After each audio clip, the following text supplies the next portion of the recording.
Welcome back to Proxy, everybody, and today we will be discussing the predictions that I have for the Aeldari in the upcoming balanced Dataslate and answering the question, will the Aeldari be nerfed yet again? And yes, guys, sadly, with GW's policy of always nerfing something and always buffing something, I think there are going to be units in the Aeldari index that are nerfed. And I think we all have a pretty good idea of what's going to be nerfed. But the real question is, are the buffs going to be enough to compensate for those nerfs, and will we see any new things come out of it? So what we're going to be talking about in this video is basically how Pariah Nexus has been going so far for the Aeldari. A quick overview on that to catch people up with where we've been. My predictions for the points, nerfs, and buffs to both the Aeldari, Ynnari, and Drukhari. I am going to include them as well. Because, you know, they're that one emo cousin that you sometimes talk to at family gatherings and everybody thinks they're weird. But they're family, so we still love them, right? So, of course, we will be talking about them as well. And we're also going to be discussing what the Aeldari are struggling with in Pariah Nexus and, you know, kind of some of the things that the Aeldari probably are going to need to raise their win rate up by a significant amount. Okay, so how are the Aeldari doing so far in Pariah Nexus? Because as you guys probably or maybe don't remember, I did a series of videos before Pariah Nexus when they were doing all the reveals, and I predicted that the Aeldari were going to do pretty well. This was, of course, before we saw several points nerfs to key units that I thought were going to be pretty strong in Pariah Nexus. So unfortunately, we did see, several nerfs to Warp Spiders. We saw a nerf to Yvrain. We saw a weird nerf to D-Cannons, which didn't really make sense considering indirect fire got nerfed. But D-Cannons are still strong, and I do kind of understand a little bit at least why they were nerfed, just because of the fact that, a lot of people were taking them in competitive play. But it hasn't all been roses for the Aeldari in Pariah Nexus, despite my initial reaction to the rules, and that is because not only did the Aeldari get nerfed, but because the battlefields became much shorter together, a lot of armies got a huge indirect buff. And because of that, the Aeldari have kind of stayed down, when they really should have been performing much better, but just because the strength of those certain armies just dominated the meta, the Aeldari were a little bit left behind. So while we do have some pretty strong units still, and overall we have a strong army for people who know how to play the faction, we have been struggling a little bit at about 47% win rate. It's not the whole picture here, but it gives you a good idea of, how powerful the Eldar are in competitive play. And we are on the map as far as big events that have been won in Pariah Nexus, so we're not completely at a goose egg here. We have, taken home some W's, but it's not as much as the other factions. And that much is very clear by the tournament data. Again, not the whole picture, but gives you an idea. The Ynnari are performing well, but are underrepresented on the whole. Again, not a lot of people play Ynnari, even though they are very strong. You do need a very good, kind of experience to actually play the Ynnari well, being able to balance the Drukhari units and the Aeldari units and, make them cohesive with each other. Because you are giving up a lot in terms of army special rules when you bring in the Drukhari. And of course, the various nerfs to Drukhari and Aeldari units that were commonly seen in Ynnari lists didn't help. The Drukhari, however, have seen a lot of success, but definitely have had bad matchups that keep them out of winning the big events overall. And of course, when I say this is just generally speaking. The Drukhari have won several events, and they are a very strong faction. They are above 50% win rate, and they're often placing in top 3 in events and things like that. So they're doing pretty well. But they do have those bad matchups, which, unfortunately do keep them from winning a lot more events, even though they are a very strong faction at the moment. So having talked a little bit about where we are and where we stand in Pariah Nexus, what are my predictions for the points, nerfs, and buffs that the Aeldari and Drukhari will see?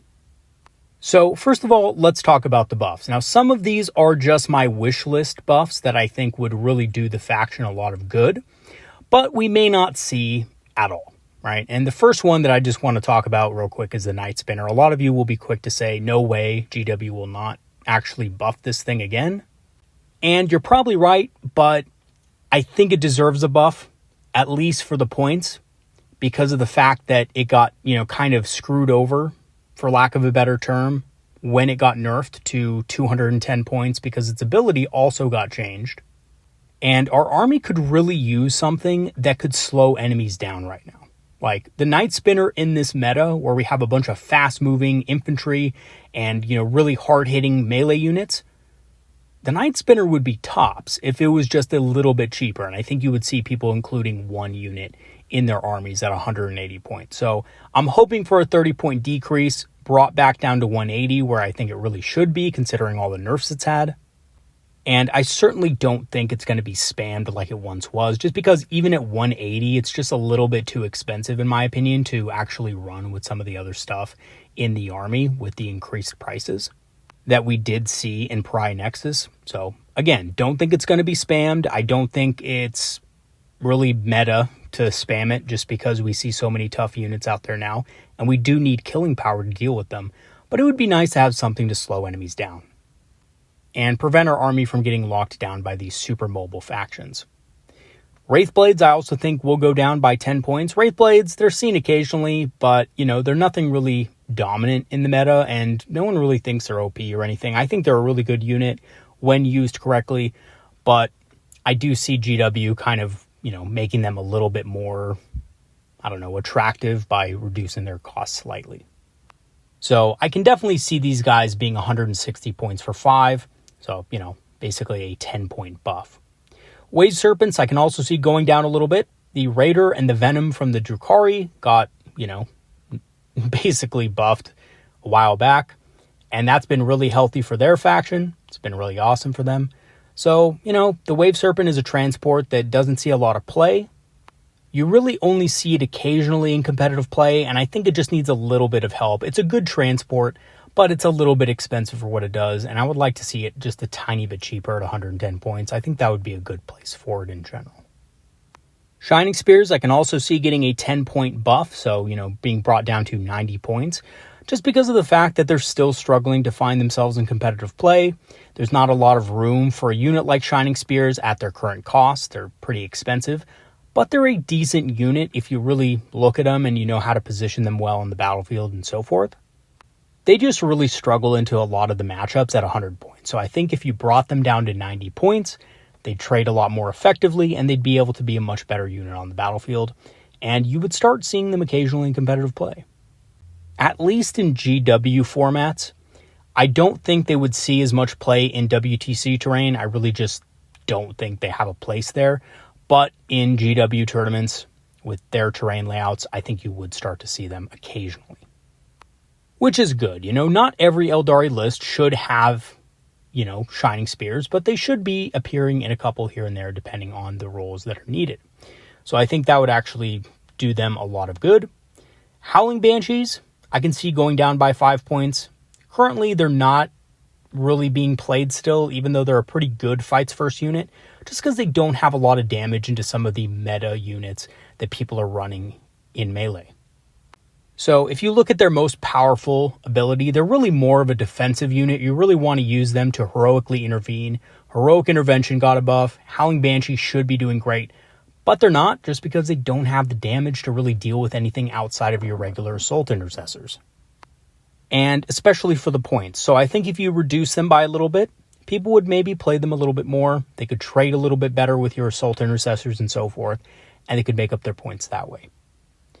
Corsairs, I would hope, get reduced. Corsairs are one of those units that really shouldn't be as expensive as they are. They're 70 points for 5 Void Reavers.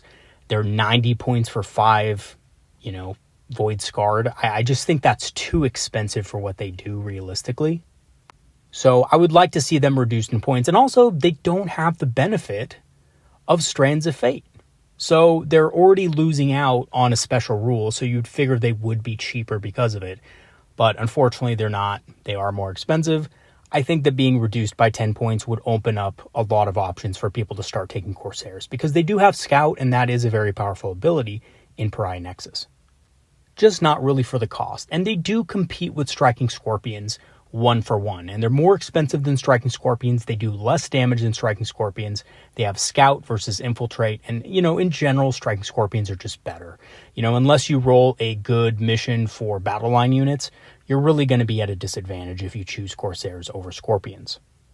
And yes, while the Wave Serpent trick is good, putting them in a Wave Serpent, scouting that Wave Serpent up, we talked about the Wave Serpent earlier, it's a little too expensive.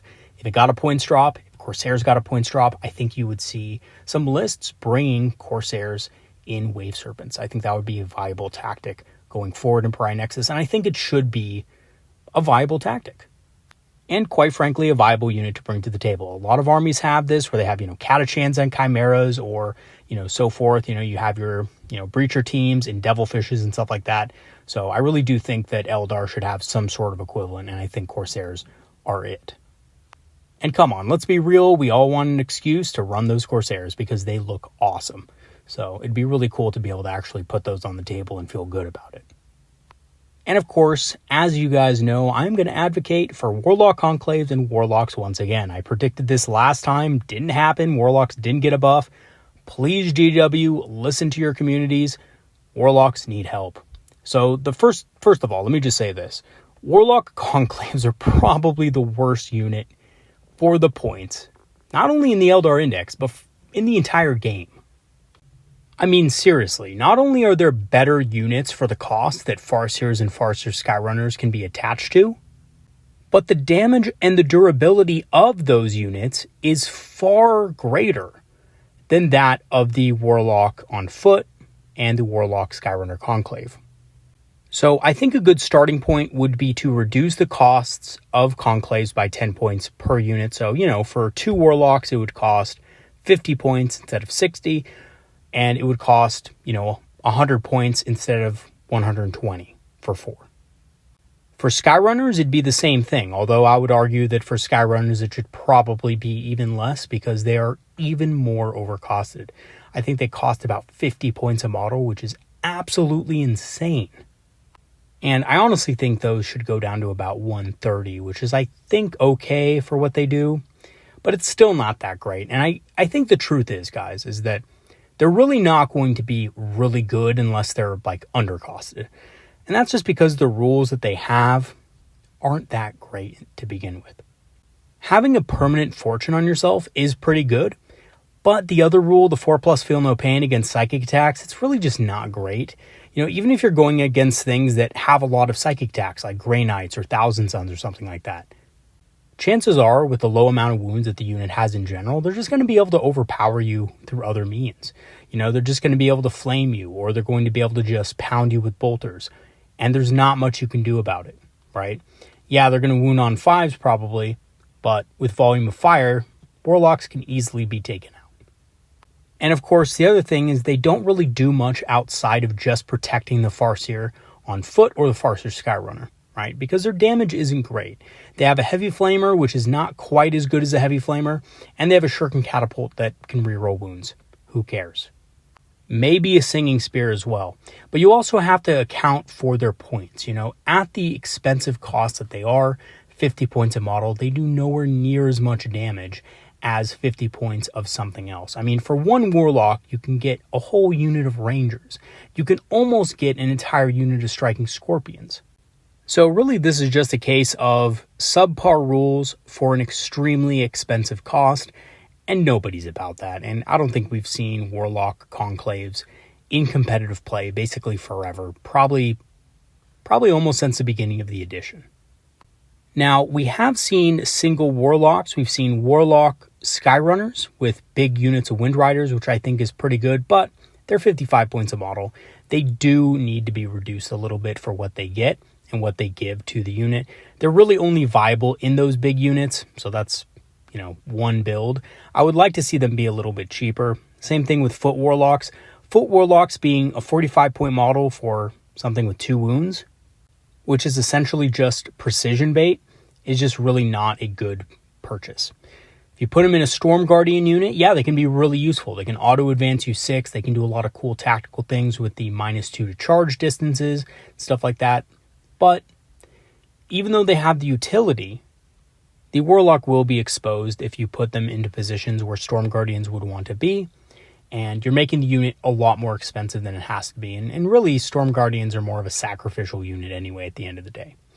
So what do I think about that? Well, I think Warlock should be reduced by about 10 points a model, and I think that would go a long way towards people actually fitting some in their lists, besides just in those really rare occurrences that you're running 9 Wind Riders, or you just wanted to try something new with your Storm Guardians.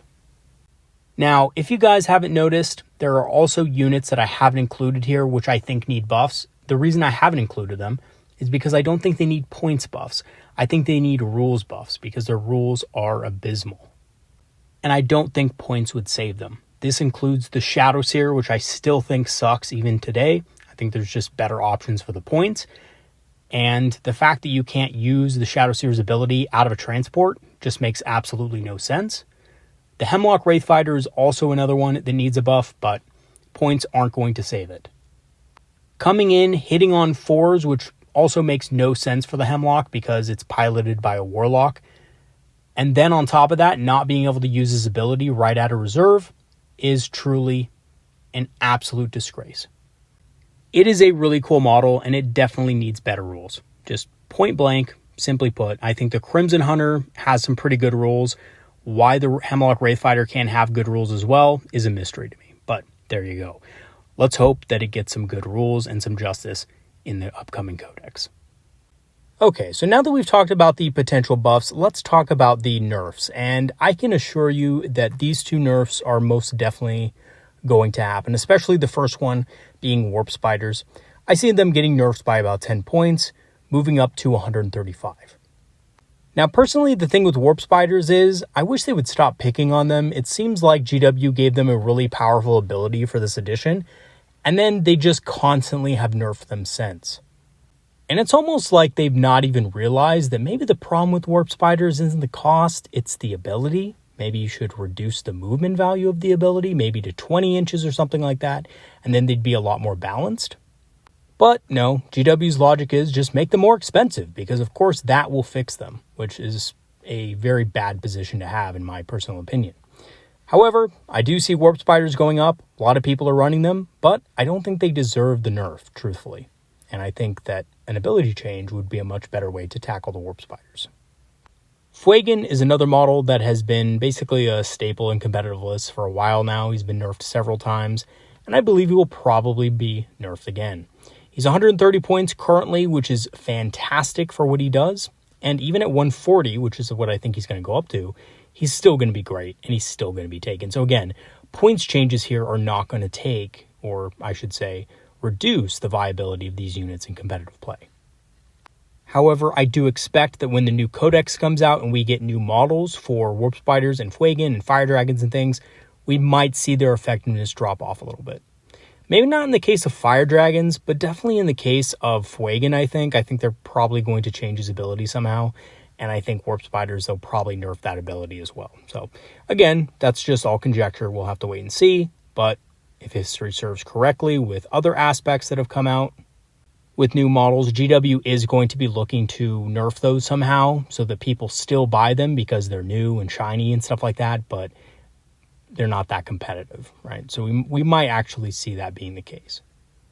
Okay, so what about the Drukhari though, right? We haven't talked about the Dark Kin yet. So here it is. I think their buffs are simply going to be this, pretty simple and straightforward. Hellions, they're rarely seen unless, Skari's playing in them. And then in that case, I don't think we should actually look at that as a indicator of something being good or viable.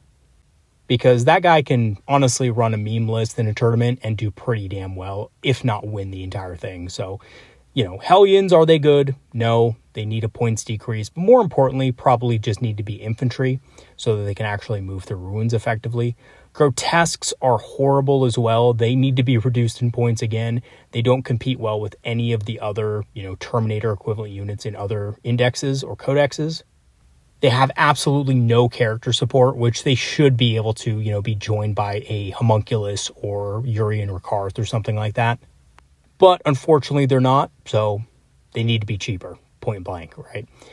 And again, have you seen them in competitive play maybe once or twice, and maybe they, perform the role that they were, supposed to perform, whatever it is. But nevertheless, they suck. I think we can all agree that they're not great. So, yeah, they're one of the only units that can actually hold an objective for the Dark Eldar. But at the same time, they're definitely not as good as other units for the same cost. So, they definitely need a points decrease. Racks, I also think, need a slight points decrease of about 5 points per 5. I think this brings them in line with other infantry of their class. They do give you a pain token if you kill them, and they do generate an additional pain token if they kill an enemy unit. So I think that's a decent ability. I just think they need to be a little bit cheaper because their durability really isn't that good. And of course, the nerfs, right? So incubi are going to get nerfed. It's a fact. They are very strong, and they're being spammed in almost every Drukhari list. So they're going to get probably a 5-point nerf. And the reason I say 5 points only is because they're also a unit that sometimes appears in Ynnari. They're not broken in Ynnari. In fact, I think there's just better choices in the Ynnari list. Same thing with the Real Space Raiders. I think they just are middling at best in those detachments and those, armies. But in a Drukhari Sky Splinter, they're very strong. So I see a slight points increase here, probably to 80 points, which is probably what they should be at anyway. Archon, I think, is also going to get a nerf. We are easily going to see the Archon go up to 85 points. It's just a great model. WTC has limited the Archon's ability to, increase the command points of nearby stratagems to the Warlord only. So in WTC matchups, only the Warlord can do this, but there's nothing in a GW rule set that is preventing you from using this ability on all of your Archons. The Archon is also very good for the cost, 75 points for something with a 2-up invul save that, of course, once it fails, you don't get it anymore. But even so, it's really hard to fail a 2-up invul, especially if you're trying to, outright kill him with blasters, bright lances, stuff like that, once you've taken care of his incubi bodyguard. You add this to the fact that the Archon can take the Nightmare Shroud to ignore Overwatch, and you're starting to see a unit that is very, very powerful for the cost. So really, Archons are probably going to go up in points. They are also being spammed in Sky Splinter as well. Now, I kind of say this as a little bit of a joke, but not really, and that's Void Raven Bombers. I predict that they're going to go up 10 points. Why do I predict this? Well, Dark Eldar players saw Skari bring Void Raven Bombers to tournaments and start winning with them and start doing well with them. And I've seen some Dark Eldar players, just even in our local area, actually starting to pick up Void Raven Bombers. They're quite good in this current meta. They destroy Marine profiles quite easily.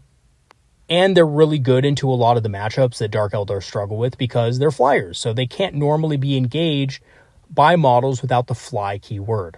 So they destroy Marines. They absolutely obliterate things like Vanguard veterans, intercessors, jump intercessors, what have you. And against everything else on foot, they just can't be engaged by them.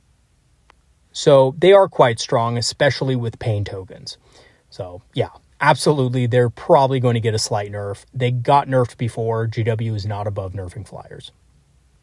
Okay, so lastly, let's talk about what the Aeldari are struggling with in Pariah Nexus. Why is their win rate so low? So we touched on this a little bit in the beginning of the video, but basically, fast, durable, and hard-hitting armies like Blood Angels, Space Wolves, Thousand Suns, and World Eaters are dominating the current meta. They're some of the top armies in the game right now, along with Sisters of Battle for obvious reasons. I actually think Sisters are as good as they are because of the Miracle Dice system, which can easily generate 20 plus Miracle Dice, which is the same thing as Fate Dice, by the way, over the course of the game, whereas, the Aeldari are only getting 6. So there's a massive disparity there, and, because of the fact that Sisters can also use multiple Fate Dice per phase, whereas Eldar can only use 1 per phase, it's just a massive difference, and the Sisters are really capitalizing on it. And as a result, their win rate is quite good, and a lot of very good competitive players are running Sisters in, the best, biggest tournaments in Warhammer 40k. So, yeah. They're really good as well. I didn't list them here, but they're still obviously one of the best factions in the game. The additional screening units as well that we do need to be able to effectively deal with these armies do put a dent in the damage we can deal overall as a force. Having to invest in things like Rangers to ensure that we don't get charged on turn 1 or we don't get, outpositioned on the battlefield is significant. right? And if you think about 2 units of Rangers and what that kind of equals on the battlefield, that's a unit of Shadow Specters. That's additional damage that you could be dealing to enemy units to wipe them out. And don't get me wrong, I'm a big advocate of things like Rangers and Striking Scorpions and units that can screen for you. But at the end of the day, those other armies are able to put so many bodies against you that you may not be able to deal with them in a timely fashion. And that is killing Aeldari armies. And also, we do have trouble hiding against these armies on the shorter Pariah Nexus boards. The deployments are shorter. Armies like Thousand Suns especially can get around you. Blood Angels can get around you quickly. Space Wolves can basically be on you on turn 1. There's a lot of these armies that just, if they get the first turn, they're going to be on you, and they're not going to stop. And it's a weird position to be in because Eldar players kind of want to go second, so they have that extra secret mission, ability to score on those secret objectives, right? Because we're really good at that. But at the same time, going second against these armies is kind of in its own way a death sentence because you allow the armies to, set up on you, stage on you, be able to, get to parts of the battlefield that they can easily, swing around the next turn and hit you hard. And you really have no recourse for it unless you have invested in, screening units like Rangers and Scorpions. And of course, I don't have to say this, but if you do get first turn, Blood Angels, Space Wolves, they do have the mobility to just cut down those units like Rangers and Scorpions, typically speaking. So you might be able to, hit them back hard, but here comes the next problem. The durability of these armies are hard to deal with quickly. So yeah, they may expose a couple of units, but those units are going to be a little bit more durable than you might account for. And you may well kill them, but trading effectively against them and still having the tools to deal with the rest of their army is going to be a little bit of a challenge. So that has also been a challenge for Aeldari armies in Pariah Nexus. However, I do strongly believe that a lot of these top factions are going to get pretty significant nerfs. I think, if we talk about Blood Angels, they're definitely on the chop to getting nerf points-wise. They're getting a new codex, but I really don't think they're going to be spared nerfs. I just feel like they are going to get nerfed in some ways before their codex is actually, kind of official. Because, correct me if I'm wrong, but their codex isn't officially out yet, right? So, even though there's been some reveals and stuff like that, I don't think they're being played in tournaments as the codex. I think it's still the index, if I'm not mistaken, which is extremely strong. Thousand Suns are definitely going to get nerfed. They're the strongest faction in the game right now. I don't think there's any way that they get out of, significant points nerfs to things like Magnus, Vortex Beasts, and some of their sorcerers and things like that are generating all of those Cabal points. Although, truthfully, to throw Thousand Suns players a bone here, they are an extremely hard army to kind of get a grasp of at first, but once you master them and kind of min-max the list to your liking, they can be pretty oppressive, especially in competitive play. Now, when we're talking about semi-competitive play or casual play at your local game store, I really don't think the army is that bad. I really just think they're bad when you start min-maxing all the characters, maxing out the Cabal points, running, Magnus with a bunch of Flamers, with Mutilix Vortex Beasts, and, all the meta stuff that can shut a lot of armies down without too much effort. And actually, my fix, 2000 Suns, wouldn't even be points. It would be with the Cabal system itself, reworking some of those abilities to be a little bit more interactive, to be a little bit more balanced, and, kind of work on it that way instead of just a bunch of points nerfs to units that, while still very good, are probably not nearly as OP without that army special rule behind them. Okay, so in conclusion, with GW's policy on buffing and nerfing in 10th, I suspect we will see both in play, leaning towards general buffs for the Aeldari, considering our lower win rate, but there will be a few nerfs as well, like the Warp Spiders and probably Fuegan. And despite my disagreement with this policy, and truly, I really don't like the policy of we have to nerf something in every army so that we can then buff something else. I just don't think that's really needed in a lot of cases.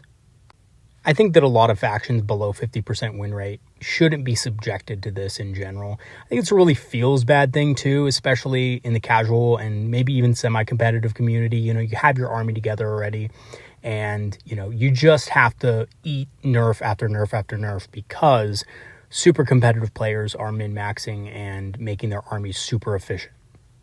So now those armies are, over by 20 points or 25 points or something pretty insignificant in the larger scheme of things for those semi-competitive or casual players, but now they're going to have to rework their entire list around that. So I don't really think that's fair, to be real with you guys. But I do understand the reason for nerfs. I just don't think that, armies that are on the lower win rate scale should be judged in the same way as armies that are dominating the meta. And that, of course, seems like what GW is doing. However, I can't help but feel excited for the buffs that we are sure to get as well, and how that might change the formula for army construction in Pariah Nexus, because we all love buffs, right? We all hate nerfs, we all love buffs, and I think if you start buffing units that are fun to use, maybe not competitive units, but units that are really, exciting, like Corsairs, then you'll generate a lot of goodwill from the community. And in general, I think people would be more willing to accept some of those nerfs if there were, subsequent buffs to the right units. So I'm hoping to see that. We'll see. GW is very fickle. They, maybe they don't touch anything at all, and it's the first time that the Eldar don't see any action in one of these balanced data slates. Or maybe I'm wrong, and we don't see any buffs, and we don't see any nerfs, or maybe we just see one nerf to warp spiders and everything else is unchanged, which, I would still be a little bit salty about, I'm not going to lie, but it's GW we're talking about. And of course, with the Aeldari, I think they're very afraid of, making the Aeldari strong again. Let's be real here. So we'll just have to wait and see. But let me know what you guys think in the comment section below. Will we see some buffs? Will we see some nerfs? What units do you expect will get buffed and nerfed? Let me know in the comment section below. Alrighty, everybody, that's going to be it for today's video. Thanks for watching, and thank you so much to all my patrons and supporters who have supported the channel over the last 2 years now.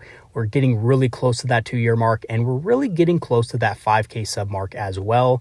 So thank you for all of you who did sub to the channel, and if you haven't subbed already and you like the content, definitely consider throwing me a sub. I'd really appreciate it, and it would help us get to that 5K, which is a pretty cool number to be, resting at the end of 2 years. So thank you to everybody who has supported the channel and has made this community awesome. I also want to mention that anybody who joins my Patreon, if they want to support the channel further, will get access to our Discord community for free. And that will be forever, whether you sign up for a free trial or whether you actually do support the channel through Patreon. Either one, you will get access to that Discord forever. And our Discord is made up of Eldar players and enthusiasts who love talking about strategies, tactics, and of course, hobbying. And of course, I will leave the link for that in the description below. I'm also an Amazon affiliate and have a channel store page, so if you want to grab some discounted Eldar minis on Amazon or some Eldar-inspired apparel on the channel store page, I will leave those links down there in the description as well. All right, everybody, that is going to be it for today's video. Thanks for watching once again, and I'll see you guys next time. Have a good one, everybody. Peace out.